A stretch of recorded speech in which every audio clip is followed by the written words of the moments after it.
मन मंदिरा गजर भक्तीचा.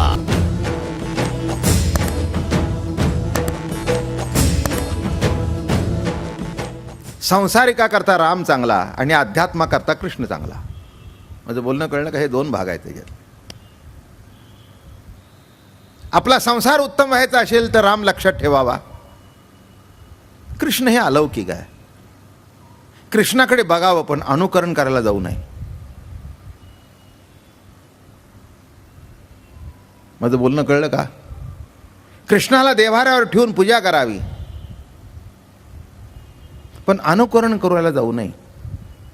अनुकरण करायचं असेल तर रामाचं करावं. एक बाणी, एक पत्नी, एक वचनी, सरळ जीवन. बरं का? हे कृष्णाचं काही खरं नसतं. आणि ते काय आहे त्याचं असं असणं सुद्धा त्याला शोभून दिसतं. बरं का? हिऱ्याला जसे 58 पैलू असतात तसं विविध पैलूने जो चमकत आहे असा कृष्ण आहे. विविध पैलू.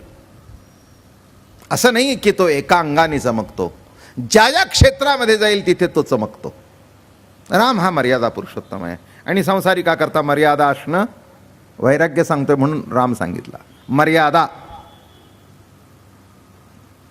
एक गंमत सांगू का? सहज बोलता बोलता आठवली गोष्ट. मर्यादा उल्लंघन केल्यानंतर अहो जानकीला सुद्धा सोडलं नाही. रावणाने उचलून न्यायचं आहे ना कथा आपल्याला माहितीची. पण गमतीची कथा आहे ती थोडीशी. आपल्याला तर सगळ्यांना ज्ञात आहे की रामचंद्र प्रभू जानकी लक्ष्मणजी दंडकारण्यात होते, बसले होते आणि एक सुवर्ण मृग समोरून गेला. सुवर्ण मृग समोरून गेल्यानंतर जानकीने बघितलं. जानकीने बघितल्याबरोबर भुलली ना ती. रामरायाला सांगितलं म्हणे रामा मला याची जर चोरी केली तर माझी जेव्हा अयोध्यामध्ये एंट्री होईल आणि ती चोळी जर मी अंगात घातली तर सर्वजण म्हणतील काय चोळी आहे, काय ब्लाऊज आहे, काय ब्लाऊज आहे. रामा मला अशी चोळी पाहिजे. आता रामचंद्र प्रभूला वाटलं ही एवढी आपली आईबाप सोडून आलेली आहे, आपल्याबरोबर वनात आलेली आहे, का देऊ नये? काय चुकलं नाही का? नवरा बायको आहे, दोघं कुठेतरी फिरायला गेलेले आहेत, आईला सोडले, बापाला सोडलं. सहज नवऱ्याला वाटतं हिचं कोडकौतुक करावं. काही चुकलं नाही आहे. ज्यांनी त्यांनी आपापल्या बायकोचं कोडकौतुक करायला जन्मसिद्ध हक्क आहे. फक्त दुसऱ्याच्या करू नये एवढंच. काय हो, आपल्या बायकोचं कोडकौतुक करण्याला काही कोणाला परवानगी लागते का? तिची सुद्धा लागत नाही. उलट तिला त्याचा आनंद आहे. ती लक्षात ठेवील की आज माझा नवरा फार गोड बोलला, तो काही प्रश्न येत नाही. आता वनामध्ये गेल्यानंतर तिने मागावं मला मृगाची कांचोळी दे. पण नाथाने इथेच गंमत केलेली आहे, उत्कृष्ट ओविलेली रामायणातली. मागता मृगाची कांचोळी सर्व सुखाची झाली होळी, अंतरला रामदुरी. काय लिहितात नाथ महाराज? मृगाची कांचोळी मागितली पण त्याच्याकरता रामाला तिच्या मागे पाठवला. कळलं का? आम्ही जवळचा राम टाकतो आणि वस्तूच्या मागे लागतो. कथा छोटीशीच आहे पण वर्माची आहे. आम्ही देवाकडे जातो पण विषयाकरता जातो, देवाकडे जातो पण वस्तू करता जातो. जवळचा देव लांब पाठवला. मागता मृगाची कांचोळी सर्व सुखाची झाली होळी. खलास सगळ्या सुखाची राख रांगोळी. थोडक्यात कथा सांगतो. रामचंद्र प्रभू उठले, धनुष्यबाण घेतला. ठीक आहे म्हणे जानकी, आता आणतो. तो काही साधा मृग नव्हता, मरीच राक्षस होता तो. आणि बाहेर पडताना म्हणाले, लक्ष्मणाला तुझ्याजवळ असू दे, म्हणजे काही भानगड होणार नाही. गेले रामचंद्र प्रभू. झालं, पुढे अंतरावर गेल्यानंतर हाक आली, लक्ष्मणा धाव, अरे लक्ष्मणा धाव. एवढं म्हटल्याबरोबर तिचं नाव जानकी होतं. जाणायला पाहिजे होतं का नाही? जानकी, जानकी, जानकी, जानकी. हां, तिचं लक्ष त्या चोळीवर गेलं. राम जवळचा होता, ती विसरली. आमचं असंच आहे, ही जानकीची कथा नव्हे, आमचीच आहे. सर्व भूतांचा हृदयस्थ जो परमात्मा आहे, श्रीराम आहे. हृदयस्थ रामाला, आत्मा रामाला विसरलो आणि वस्तूंच्या मागे आम्ही लागलो. म्हणून वस्तू मिळाली, पण राम लांब गेला. झालं, रामचंद्र प्रभू गेले. हा लक्ष्मणा धाव, धाव म्हटल्याबरोबर जानकी कासावीस झाली. म्हणे, भाऊजी जा, ते हाक मारतायत तुम्हाला, जा जा जा जा. लक्ष्मणजी मान खाली घालून बसले होते, रामनामाचा जप करत बसले होते. म्हणे, माते, अगं तुझ्या लक्षात कसा येत नाही? ही मायावी राक्षसाची हाक आहे, रामाची नाही आहे. पण एक सांगू का, जीवनामध्ये फसण्याची वेळ आल्यानंतर राक्षसाचा आवाज सुद्धा आपल्याला देवाचा आवाज वाटतो. आयुष्यामध्ये फसण्याच्या वेळी येतात, तेव्हा चोराचा आवाज सुद्धा आपल्याला सज्जनांचा आवाज वाटतो, आणि सज्जन आपल्याजवळचे चोर आहेत असं वाटतं. असं घडल्यानंतर मागून कळतं की अरे हा सज्जन नव्हता, चोर होता. पण वेळ फार झालेला असतो. असंच आहे जीवन. तुम्ही फसला तर वाईट वाटून घेऊ नका. जानकी सुद्धा फसली तर तुम्ही काय? जानकीला रामाचा आवाज ओळखता आला नाही.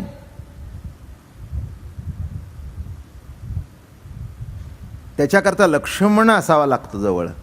लक्ष लक्ष्मण, राम रमयंती राम, पण लक्ष लक्ष्मण. लक्ष महत्वाचं नाही का जीवनामध्ये? लक्ष. चालताना लक्ष, बोलताना लक्ष. रस्त्याने ट्रॅफिक भरपूर आहे, रस्ता ओलांडताना लक्ष. जरा दुर्लक्ष झालं तर तुम्ही तरी माराल, नाही तर दुसऱ्याला तरी माराल. स्वयंपाकघरामध्ये बाई स्वयंपाक करते, जरा लक्ष इकडे तिकडे दूध उतू गेलं, फोडणी जळली, डबल मीठ पडलं किंवा घातलंच नाही, लक्ष ढळलं. प्रत्येक गोष्टीमध्ये हेच आहे. हो, माझं लक्ष नीट आहे म्हणून मी सुत्ती प्रवचन करतोय. लक्ष ढळलं तर भलतंच सांगेन. म्हणजे माझ्या पुढे असं बघितले तर मी, हो, ज्याची बुद्धीमध्ये असं झालं, एका कीर्तनकाराचं मी बघितलं, अभंग एक घेतला त्याने आणि अख्ख्या कीर्तनाभर त्या अभंगावर सोडून सगळं बोलला.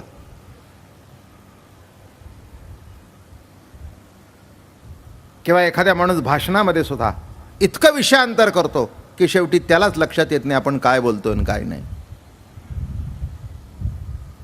मी प्रवचनापुरतं, कीर्तनापुरतं असं सांगितलं नाही. जीवनामध्ये प्रत्येक गोष्टीमध्ये लक्ष पाहिजे. म्हणून राम हृदयात आहे आणि रामावर सतत लक्ष राहण्याकरता लक्ष हा रामाचा भाऊ आहे. लक्ष ढळलं तर काय होईल? संपलं, खलास, खलास. लढाई करताना लक्ष बरोबर पाहिजे. त्याच्याकरता ते एक डोळा झाकून बरोबर नेम धरतात. करेक्ट लक्ष. शब्दच आहे, लक्षावर लक्ष ठेवून बाण मार. तुझं लक्ष काय आहे? तसं जीवनामध्ये आपलं ध्येय काय आहे? आपलं लक्ष जर विचलित झालं, सगळ्या जीवनातली घटना चुकून जाते. अत्यंत आवश्यक आहे लक्ष. पुष्कळ वेळेला असं घडतं की आपला अंतरात्मा आपल्या काही काही गोष्टी चुकीच्या लक्षात आणून देतो, पण आपण आपल्या वासनेपोटी, अहंकारापोटी ती डावलून पुढे जातो. लक्षात ठेवा, आईचा हात सोडून जे मूल रस्त्याने पळत सुटलं ते गाडी सारी आल्याशिवाय राहत नाही.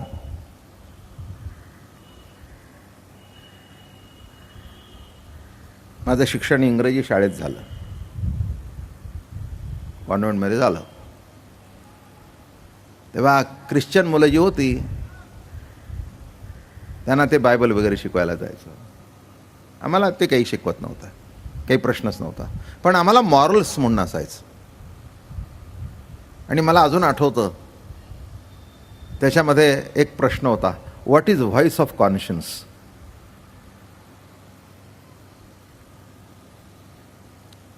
काय होतं व्हॉइस ऑफ कॉन्शियन्स? म्हणजे एखादी गोष्ट करत असताना आपला तो आवाज सांगतो, चुकतोयस बरं का, चुकतोयस बरं का, चुकतोस बरं का. मग हा बेरड झाल्यानंतर म्हणतो, अरे सगळं जगच ते करतं, मी गेलं तर काय वेळ हो, याला पुढे समजावं. आईचा हात सुटला म्हणून कोणतंही कर्म करत असताना जो व्हॉइस ऑफ कॉन्शियन्स आहे तो देवाचा आवाज आहे, डावलू नका. त्याच्यापेक्षा पुढे जाऊन सांगतो, तो आपल्या गुरुचा आवाज आहे, त्याला डावलू नका.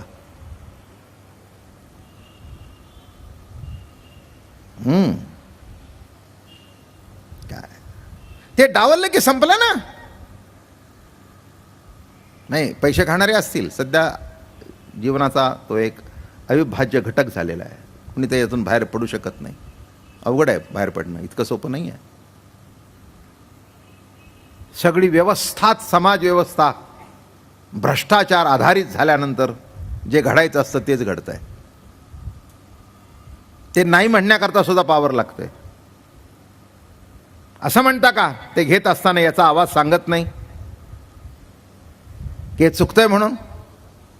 पिणं वाईट आहे, समोर ग्लास ठेवलेला आहे, असं म्हणता का आतला आवाज सांगत नाही?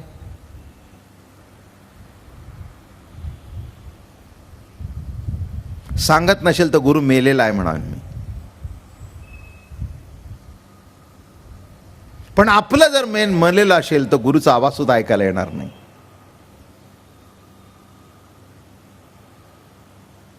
काय रोजचा पिणारा असला तरी त्याचा आवाज सांगतो, चुकतोयस, चुकतोयस. रस्त्यात पडलेला आहे, कोणीतरी उचलून घडीत आणतं. बायको म्हणते, अहो काय तुम्हाला म्हणावं, किती रागवू, किती बोलू. मग म्हणतो, आता पुन्हा करणार नाही. करणार नाही म्हणजे चुकलं हे लक्षात आलं ना. लक्षात ठेवा, व्हॉइस ऑफ कॉन्शियन्स सांगतोय, लक्ष लक्ष म्हणा. ते लक्ष ढळलं की सगळंच संपलं. हा आवाज आतून सगळ्याला येतो, पण फार उशिरा येतो. त्याचा उशिराने सतत चालू असतो. फक्त त्या आवाजाकडे आम्ही दुर्लक्ष करतो, सोयीस्कर दुर्लक्ष करतो. कळलं का? आवाज येत नाही असं नव्हे, येतो, पण सोयीस्कर दुर्लक्ष. माते, अगं हा रामाचा आवाज नाही. अगं राम कशाला म्हणे लक्ष्मणा धाव. अरे राम नाम घेतलं तर आलेली संकट दूर होतात. रामावर कसलं संकट येणार? मते स्वस्थ बस, प्रभूचं स्मरण कर. श्रीराम राम राम राम राम राम राम. गंमत आहे बरं का या ओवीमध्ये, दोन्ही सांगतोय. चोख मनाचं दर्शन आणि जरा मलिन झालेल्या मनाचं दर्शन. लक्ष्मणाचं आणि जरा मलिन झालेल्या मनाचं दर्शन. लक्ष्मणाचं चित्त चोख आहे, त्याला राम सोडून दुसरं काही दिसलं नाही. आणि इथे जवळ राम असून सुद्धा सुवर्ण मृगावर लक्ष गेलं.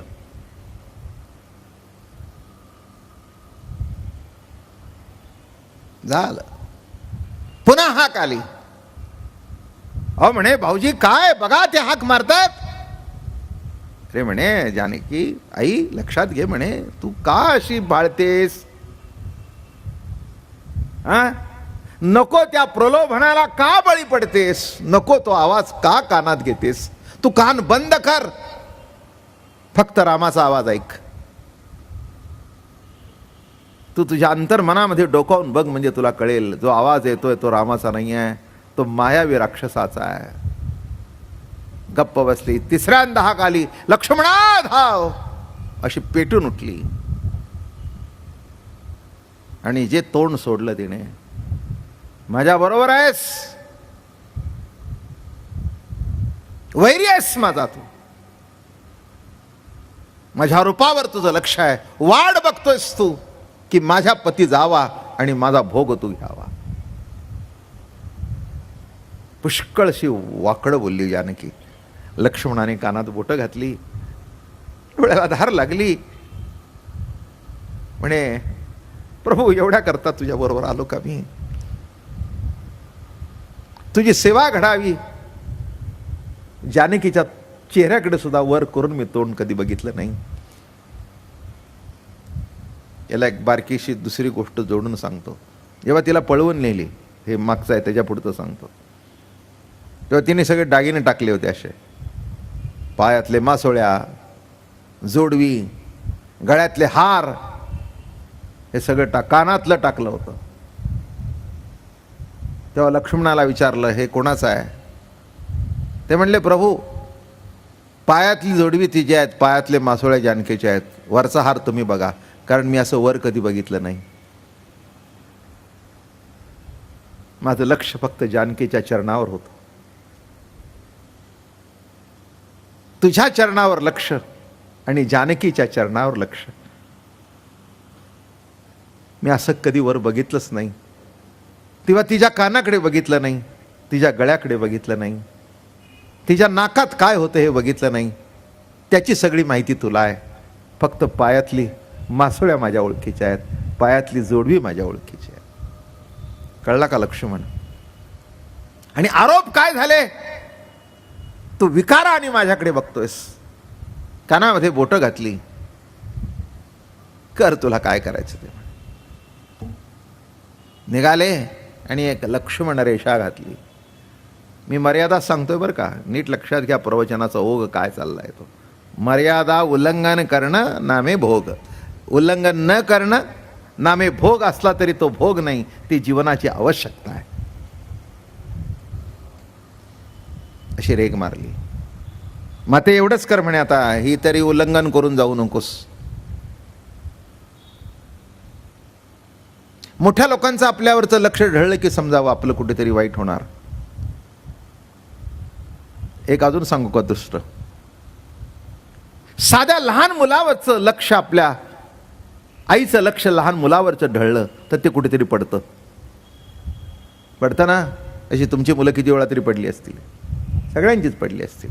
मग ती बाई म्हणते अहो काय सांगू, आतमध्ये ते चुलीवर दूध ठेवलं होतं, मी तिकडे गेले ना पडला. का पडला? आईचं लक्ष नव्हतं म्हणून, आईचं लक्ष ढळलं म्हणून. प्रत्येक गोष्टीला असंच आहे, लक्ष असलं तर चांगलं होतं, लक्ष ढळलं तर चुकतं कुठेतरी. आणि मजा झाली. गेले निघून. आला रावण.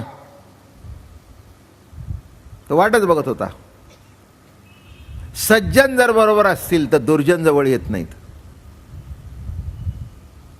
सज्जनांच्या कायम सहवासात राहावं म्हणजे दुर्जन जवळ येणार नाहीत. सज्जन जवळ आल्यानंतर दुर्जनाची तिथे फिरकायची सुद्धा हिंमत नसते, एवढी त्याची पावर असते सज्जनपणाची. तसं लक्ष लक्ष्मण सज्जन निघून गेला, दुर्जन रावण आला. आला आणि दाढी-बिडी वाढलेली एका साधूचा वेश घेऊन आला. माय भिक्षा वाढ. ते म्हणले बाबा भिक्षा वाढणं हा जरी योग्य धर्म आहे तरी तू असं काही इथे जवळ येऊ नकोस, थांब. ते म्हणले, माय मी मरतोय, अरण्यात आहे, मला खायला नाही, 2 दिवस मी भिकार उपाशी आहे, मला जेवायला वाढ. कसंही दे, एवढा चतकुर भाकरीचा तुकडा दे, एवढी पोळी दे, एवढी फळं दे, काय असेल ते दे. जानकी म्हणाली, नाही, ये पुढे ये देते. ते म्हणले, ही रेग मारली, मला ती उल्लंघन करता येत नाही, तू बाहेर ये. लक्ष्मणाने सांगितलं होतं, बघ माते, आता मी जातोय, पण एवढं तरी ऐक, एवढी सुद्धा बाहेर येऊ नकोस.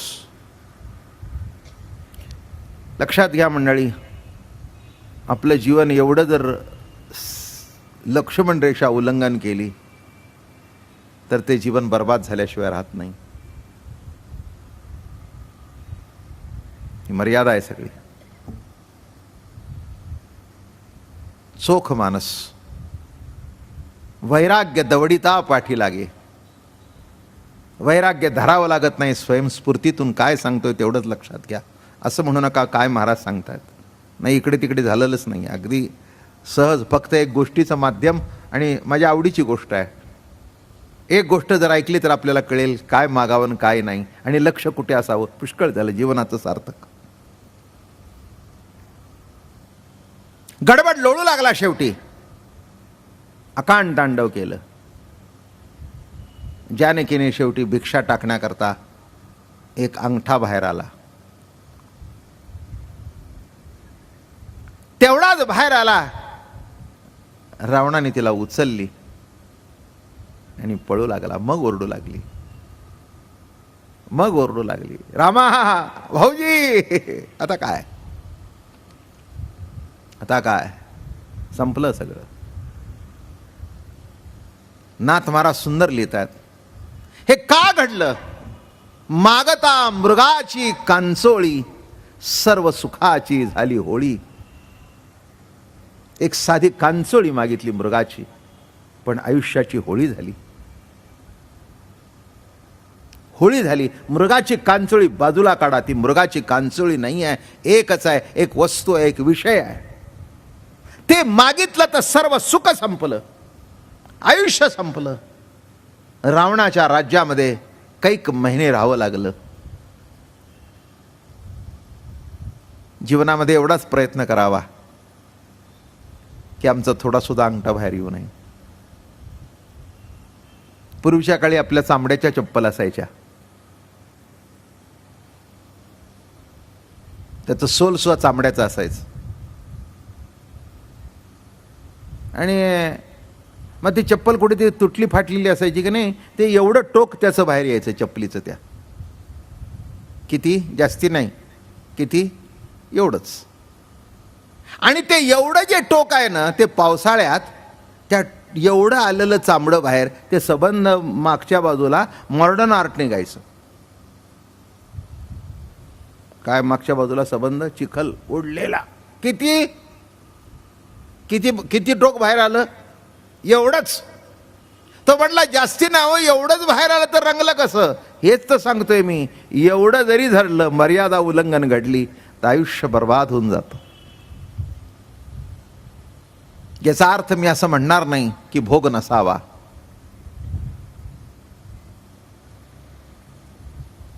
याचा अर्थ विषय सेवन करू नये असं नव्हे. मुख्य विषय पंचविध जाण, शब्द स्पर्श रूप रस गंध, त्याची गोडी तो परमानंद. विषय तर लागतातच. कोणी संन्यासी असू दे, ब्रह्मचारी असो, सर्व संग परित्याग केलेला असू दे, दूध पाहिजेच, ताक पाहिजेच, दही पाहिजेच, कांदा लसूण खात नसेल, चपाती पाहिजेच, भाजी पाहिजेच. काय म्हशीचं तूप नको, गाईचं तूप का होईना. काय तेलातली पोळी नाही, पण तूप लावलेली पोळी. लक्षात ठेवा. तेल खाणारा जर विषय त्रास देतात तर तूप खाणाऱ्यांना देणार नाहीत का. काय गंमतच आहे. काय मला ही काही गणित सुटत नाहीत, ही कोडी सुटतच नाहीत. आलं का लक्षात.